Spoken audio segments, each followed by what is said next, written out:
बिस्मिल्लाहिर्रहमानिर्रहीम। अस्सलामुअलैकुम, welcome back to my YouTube channel. तो आज जो है हम क्वेश्चन नंबर 5 करेंगे। क्वेश्चन नंबर 5 है कि find x y and b without a scientific calculator use. यहाँ पे हमने क्या चीज़ फाइंड करनी है, हमने यहाँ पे एक्स की वैल्यू अगर हमें मिलती है अपनी से, तो हमने एक्स की वैल्यू, वाई की वैल्यू और बी की वैल्यू, ये तीन चीज़ें हमने फाइंड करनी है। ठीक है, हमें एक इक्वेशन जो है एक दिया हुआ इक्वेशन लॉगरिथमिक फॉर्म में, तो इससे हमने जो है ना वैल्यू फाइंड करनी है एक्स वाई और बी की, जो भी हमें मिल रही होती है उसमें। तो यहाँ पे सबसे पहले हमारा स्टेप क्या होगा कि हम इसको चेंज करेंगे एक्सपोनेंशियल फॉर्म में। अब इसको अगर हम चेंज करें एक्सपोनेंशियल फॉर्म में, तो ये मेरे पास ए की वैल्यू होती है, ये मेरे पास वाई की वैल्यू होती है, और ये मेरे पास क्या होती है, एक्स की वैल्यू होती है। ठीक है, तो हमें ये पता है कि इसको जब हम चेंज करेंगे तो A X is equal to Y इस फॉर्म में आएगा। तो a मेरे पास 3 है और x जो है वो पावर 2 है इज इक्वल टू वाई। तो 3 3 ज़ार 9 आता है which is equals to y। तो यहाँ मुझे जो है y की वैल्यू मिल गई है। ठीक है, अगर आप लोगों को कन्फ्यूजन इसमें कि हमने कैसे लॉगरिथमिक को एक्सपोनेंशियल में चेंज किया, तो मैं लिंक जो है वो डिस्क्रिप्शन में दे रही हूँ, काइंडली आप लोग वो चेक कर लें और उससे आप लोग को जो है क्लियर हो जाएगा। अब पार्ट बी पे आते हैं। तो पार्ट बी हमारे पास है कि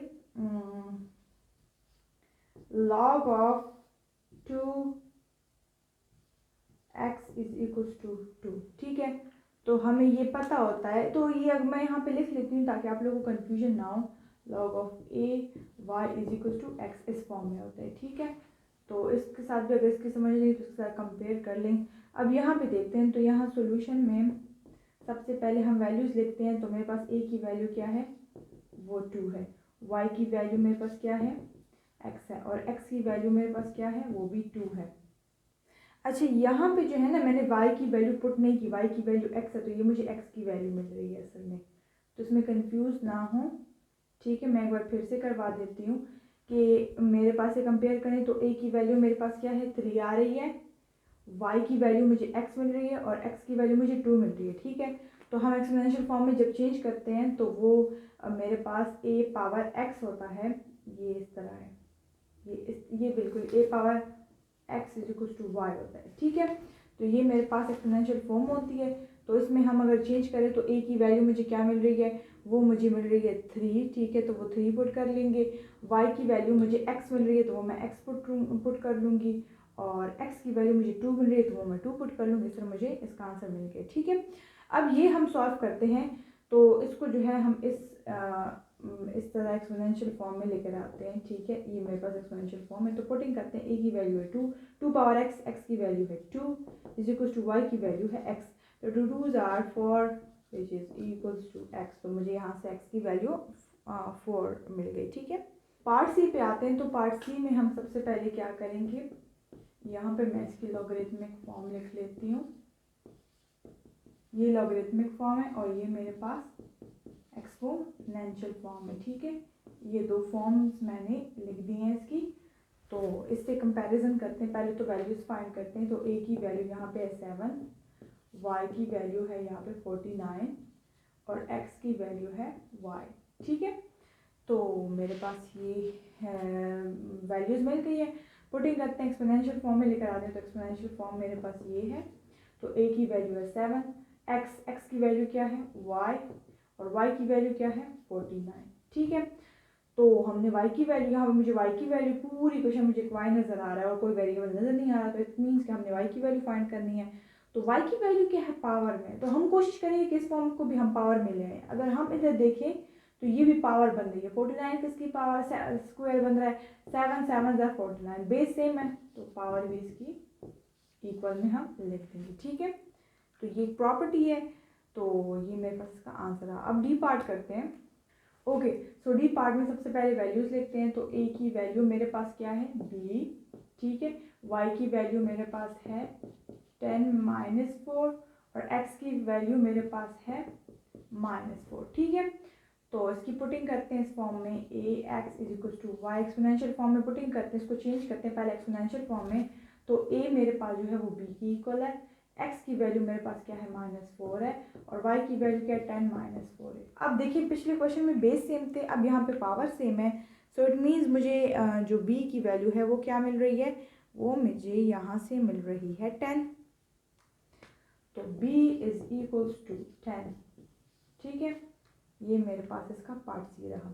अब coming toward the next part, तो ये मेरे पास जो है पार्ट ई है। पार्ट ई में सबसे पहले ए की वैल्यू मुझे मिलेगी 1/3, वाई की वैल्यू मिलेगी 9 और एक्स की वैल्यू मिलेगी मुझे वाई। ठीक है, तो एक्सपोनेंशियल फॉर्म में चेंज करते हैं, तो ए की वैल्यू 1/3 है, एक्स की वैल्यू वाई है, पावर वाई आ जाएगी। ठीक है, और y की वैल्यू क्या है 9 है।